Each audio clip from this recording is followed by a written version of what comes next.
Hello,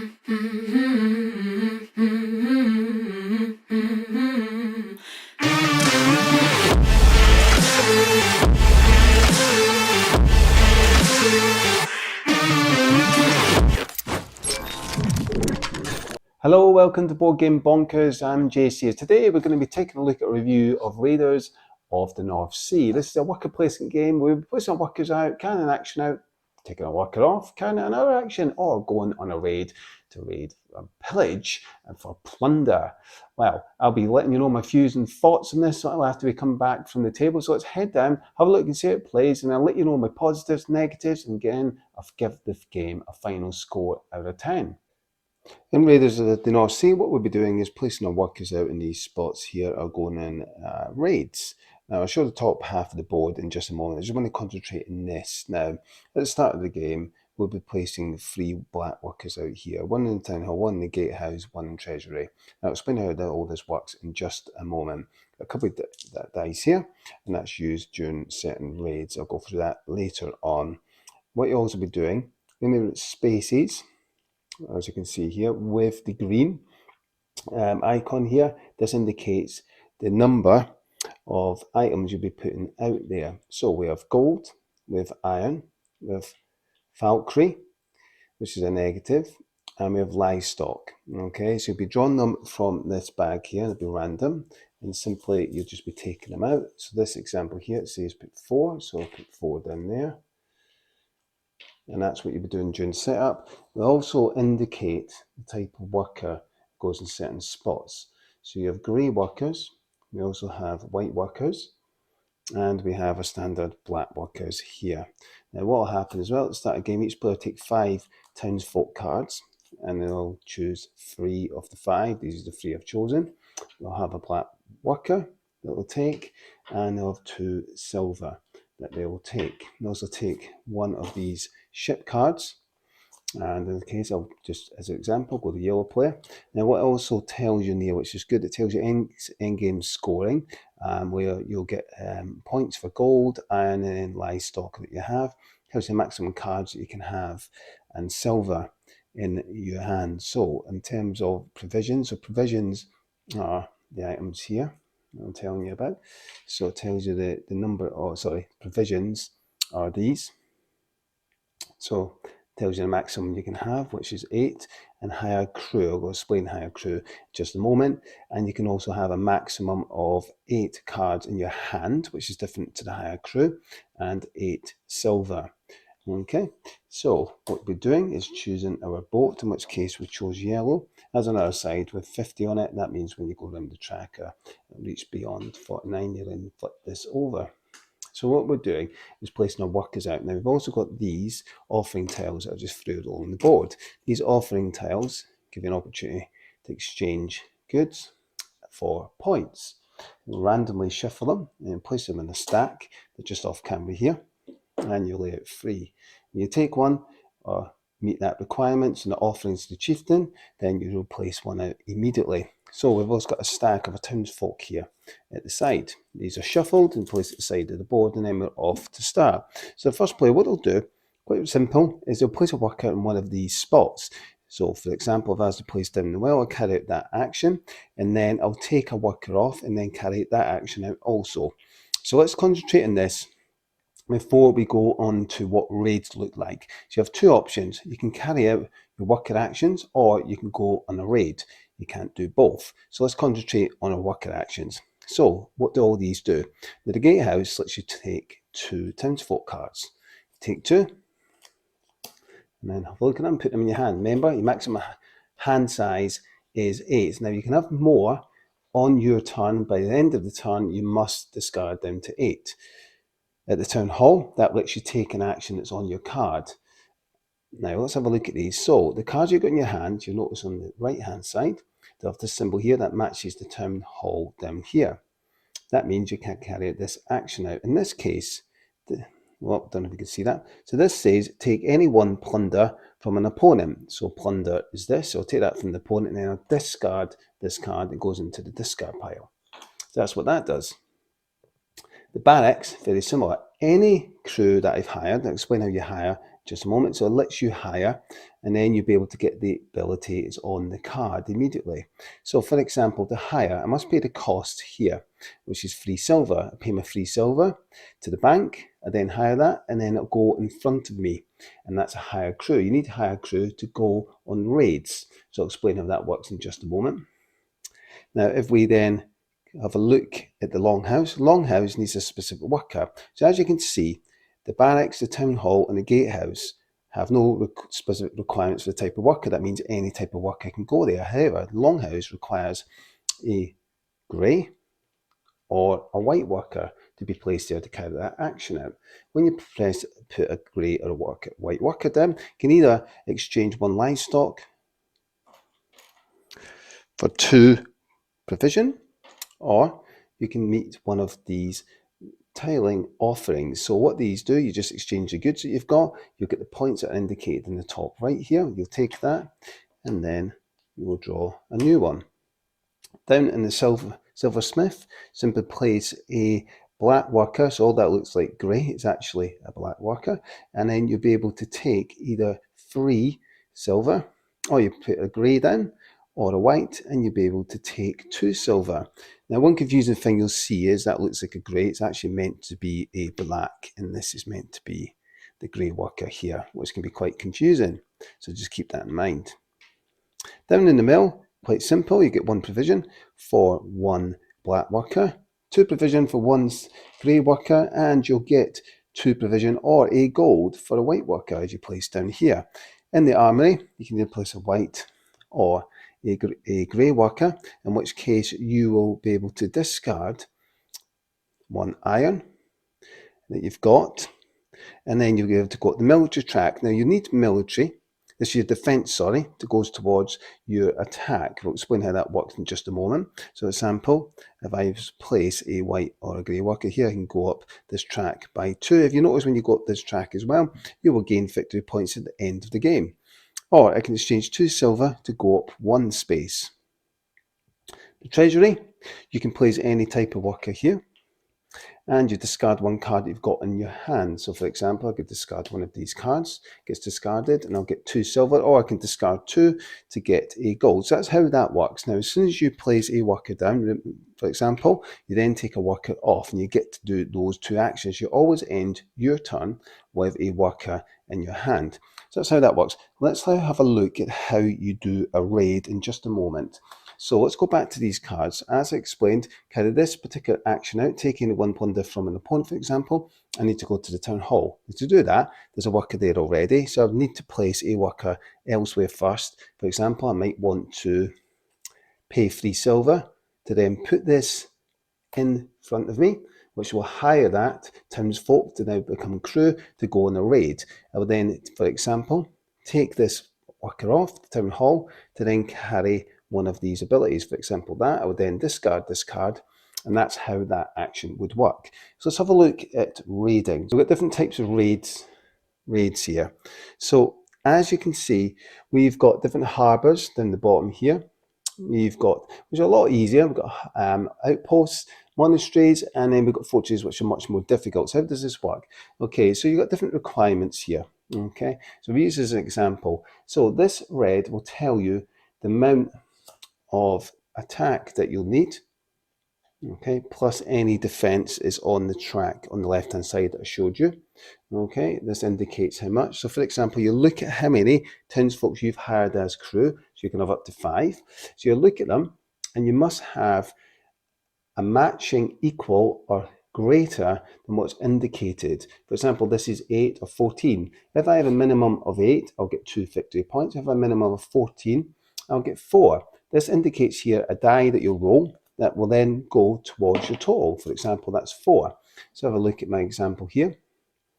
So I have 4, 3, 3, 10, 14. So then I would meet the requirements. That would then give me 4 victory points. However, I must spend 4 provision. So any provision that I have in my hand, I'll be able to discard that in order to raid. So I need to have that. I then must have a minimum of 3 crew. That's the amount of dice I will roll. And then as long as I meet the requirements, I will then be able to plunder and then decide which one of those I'll take. Now it's important to note you must place a type of worker here to carry that action out. So I would need a grey worker, for example, which I'll get at a later time. So say I had a grey worker in my hand, I placed it out there. And same with the worker placement spots, they're all working exactly the same way. It needs a specific type of worker. If it hasn't got a specific type of worker indicated, you can place any type of worker there. So for example, I need a grey worker here. Place a worker there, make sure you've got the requirements as I've explained, and then you take the plunder. Now you can choose which one you want. Now what's important, any Valkyrie you have, you will lose a crew member. So for example, if I take this one, I'll lose 2 crew because I've got 2 Valkyrie here. I'll then go up the track on the left here by 2 spaces, and as you can see, you will get victory points, a maximum of 15 to get all the way to the top. But if I have to discard my crews, for example, I would choose which 2, and then I would discard them, and they're out the game permanently. I'll then take these as well, and these. Now keep a hold of these because there'll be certain cards that will give you points for type of number of Valkyrie that you have.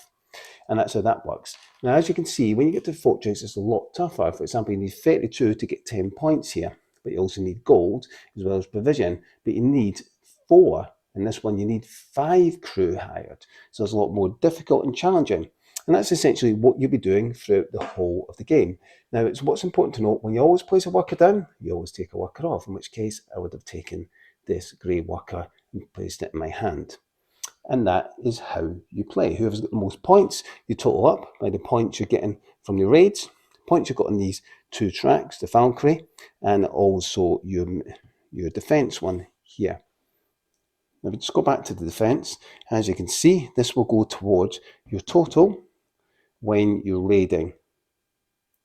And that is how you play. Whoever's got the most points is the winner. So there we have it, Raiders of the North Sea. Now, what do we think about this game? Let's start with my positives first of all. I've got a few things I really enjoy this game. The first thing is how streamlined and simple this gameplay is.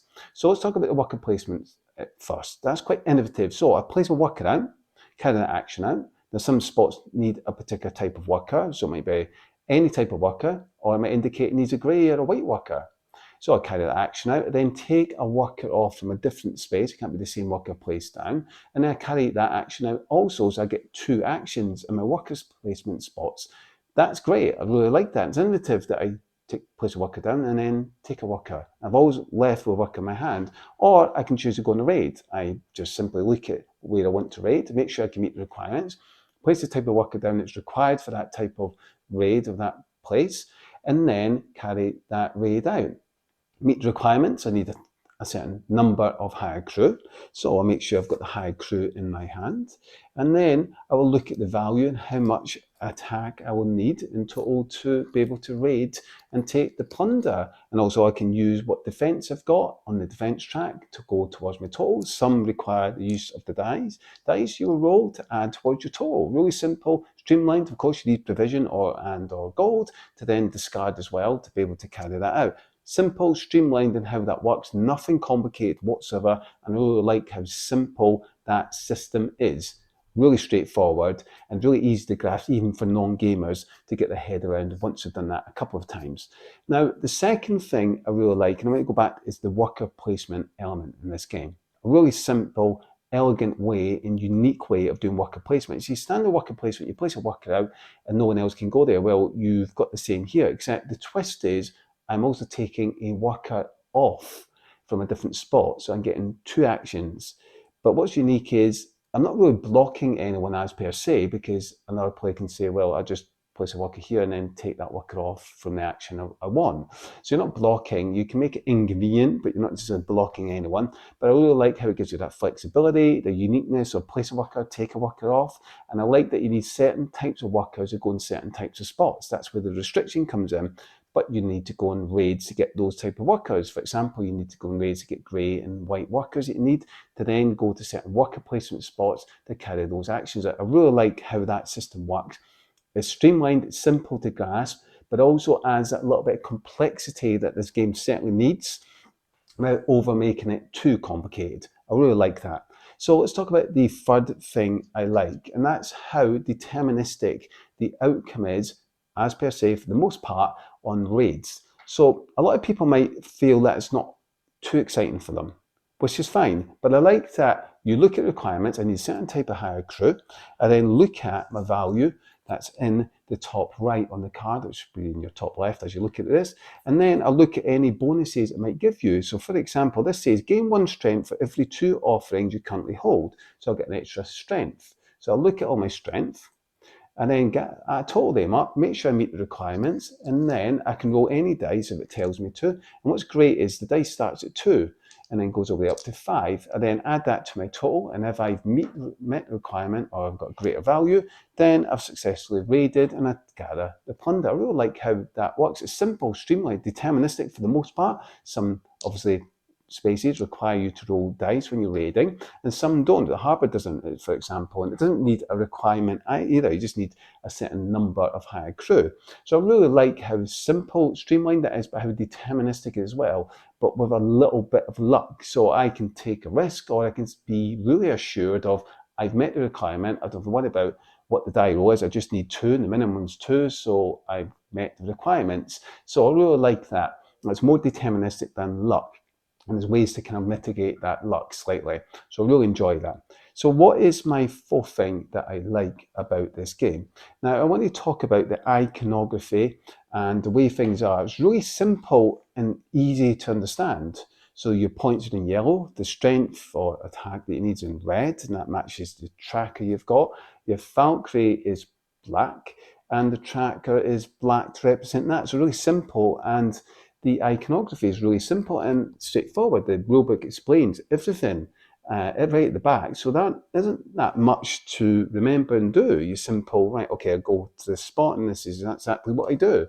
Really simple, streamlined, and it means it's language independent as well. So I really like that. Even on the cards, just everything's really simple and straightforward to understand. There's nothing complicated. I mean, offering tiles, really simple, straightforward. So I really enjoy that and like that it's elegant in that way where it doesn't overdo it with too much iconography, keeps it simple, and it's easy to grasp and understand. So once you play this after your first time, you'll know exactly what's what, and you can't remember, just look at the back of the rule book and it's simple, you understand. Really like that. So I want to talk about my fifth thing that I like about this. And now there's 2 main ways to win this game. The main ways you score points. You can go in raids, you get a lot of points out of it, or you can win by doing offerings to the chieftains.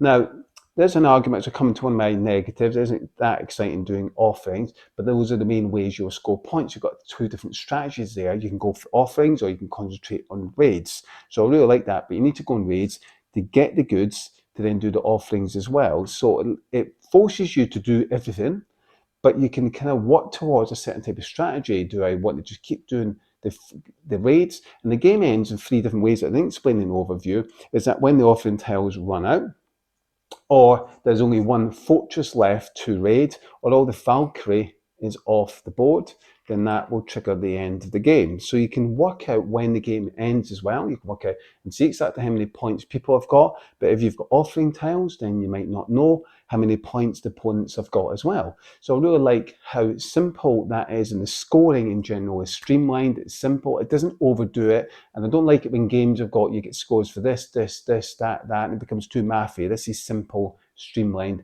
and straightforward. So I really like that about the game. Now, the next thing, a big positive I like about the game is the artwork. I really like it.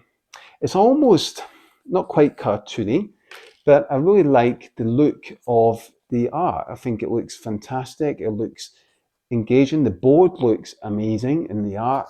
The iconography, it just looks really nice, crystal clear. They haven't made it bloody. It doesn't look messy. It's really simple, clear layout. I really like how it looks and engaging. It's got a fun feel to it and a fun look to it. It doesn't seem like it's too serious. So I really like that, and it gives into that sense of a family weight type of game. So let's move on now to my final positive. So my final positive about this game is that on the cards, I really like you've got 2 options now, simple, streamlined it is. Okay, so I can either go to the town hall and I can carry that action out and then discard the card, or I can hire the crew and have a bonus that will give me or a type of ability. For example, this one, if I hire it, it'll say draw one card when losing one or more crew during the raid. And obviously, if you get Valkyrie, you will lose crew from the number of Valkyrie you've gained during the plunder. But simple, streamlined how that works, but it gives you a different strategy of, right, do I want to use that card to go to town hall to get that one ability, one-off bonus, or do I want to hire it to get the bonus and that ability that it's going to give me? So I really like and enjoy that choice that you've got. It's a simple choice. I do this or that. Really simple. So I really like that. It's a big positive for me that they haven't overcomplicated it. It's a dual use card and a simple, straightforward way of doing it. It's a big thumbs up for me. So let's talk about my negatives, what I don't like about the game. These are more nitpicks rather than negatives. So the first thing is, now on the board, you've got spaces for particular types of grey and ones that will also stipulate type of resources you get if you've got a black worker there. The problem is the grey looks like dark grey, not black, and a lot of players confuse it for this. And then the grey is light grey, which looks much lighter than this. That confuses a lot of players. So I think they could have made it a lot clearer with the dark grey being black to make it really clear. And to me, that was a bit of a miss in terms of the production because everything else is fantastically well done. It's just a shame they missed that. Now, the other negative, the second point I want to bring, is that what others may see as a negative, not necessarily me, is when you're going on raids, it might not be that exciting because some of the spaces you don't roll any dice. It's deterministic, like explained earlier. You know exactly whether you're going to be raiding that or not. And really, for the most part, even with fortresses, you need a certain requirement. You know exactly whether you're going to meet that requirement or not before you even roll the dice. And it's really a matter of can you meet a higher requirement to gain more points by rolling the dice. So some players may find that a little bit unenthusiastic, unexciting, because the execution is simply just go there and meet the requirements and gain the points. It's not that exciting. So those who love chucking lots of dice, that's not going to happen. If you don't roll that many dice, there's 2 dice, and in every spot you roll dice. So that's something to keep in mind. But about half of the spaces, more than half, you will be rolling dice. But some players may find that unexciting. I find it fine. I prefer deterministic combat, but that excitement might not be elevated enough for some players, and that's just to keep in mind. However, I don't mind it. The other negative I want to point out is the offering tiles. There's nothing too exciting about that. You just go to there, exchange your goods, and gain the points. It doesn't feel that exciting at all, and I'm not sure what they could have done to fix it. It just feels a little bit bland. Here's my goods, so I then get the points. It just doesn't feel that connected with the game. That's the bit it feels a little bit disjointed and unexciting, not that thematic. So I feel they could have done a better job there. But having said that, I really haven't got anything negative in the gameplay. I haven't got anything bad really to say about this game. I really enjoy it. So what are my final thoughts? Well, my final thoughts are that I think this is a great family weight type of board game. This is a game you can get to the table, and even if you haven't played this for a while, it'll only take you 15, 20 minutes to get through that rule book. It's simple to set up, takes no more than 5 minutes, less than that. It's really elegant and easy in how it plays and how you understand the mechanisms, how things link and connect together, all makes sense. There's nothing that feels too jointed here. And the only bit it might trip a few players up is understanding, okay, I've got this Valkyrie, I lose my crew, the number of Valkyrie, but some cards will give you bonus points for the Valkyrie you've got. So you've got to keep that. And remember, you keep that. But really, it's simple and straightforward. I really enjoy how that works. I really like how the combat system works. It's deterministic for the most part. It's simple. You just look at what requirements you need. It's all laid out on the board. I like the worker placement. You place a worker out, you take the action, take a worker, carry the action out. Simple, straightforward. There's nothing complicated about this game. I think they've done a fantastic job. It looks great on the table. It looks colourful. It looks friendly. I really like the artwork. I like how they kept the cards really simple. They haven't overcomplicated anything. Fantastic job with this game. I really enjoy it for what it is. There's lots of positives that far outstrip any pernickety, any little negatives. And there's nothing really major negative about this game. Now, what would I be giving this as the final score? I would be coming in at a 7 out of 10. For the base game, I think a 7 out of 10 is fair, because I feel that some players may find this a little bit too light. I find it light, and I feel it needs a little bit more depth to it, which is why I'd recommend getting a couple of the expansions to elevate that complexity. Well, but I want to be clear, it's not complex with those expansions, it's still very light on the light side. But if you're looking for a light to medium type of game, I highly recommend this. I really like this game. It's a game I'm going to be keeping in my collection, and it's a game I can get to the table and play in about an hour and a half. Simple, streamlined. Everyone knows exactly what to do. Easy to teach, easy to grasp. It's just fun. I just really enjoy this game. So certainly check it out. I highly recommend it. Raiders of the North Sea. Thanks so much for watching. If you enjoy this content, please do consider subscribing to the channel. If you haven't already done so, give our video a thumbs up. It's free to do so. And we'd love to hear from you in the comments. Please let us know what you think about this game. Is it too light for you? Is it the right weight in terms of complexity? How do you compare this to the others in the series, like Shipwrights or Architects of the West Kingdom? What are your thoughts on this game? I much prefer this over the others. I really like this game because I don't have to think too hard and it's simple, perhaps a little bit too light at times. But it's an enjoyable game. Let us know in the comments down below what you think. Thanks so much for watching. Until next time, take care.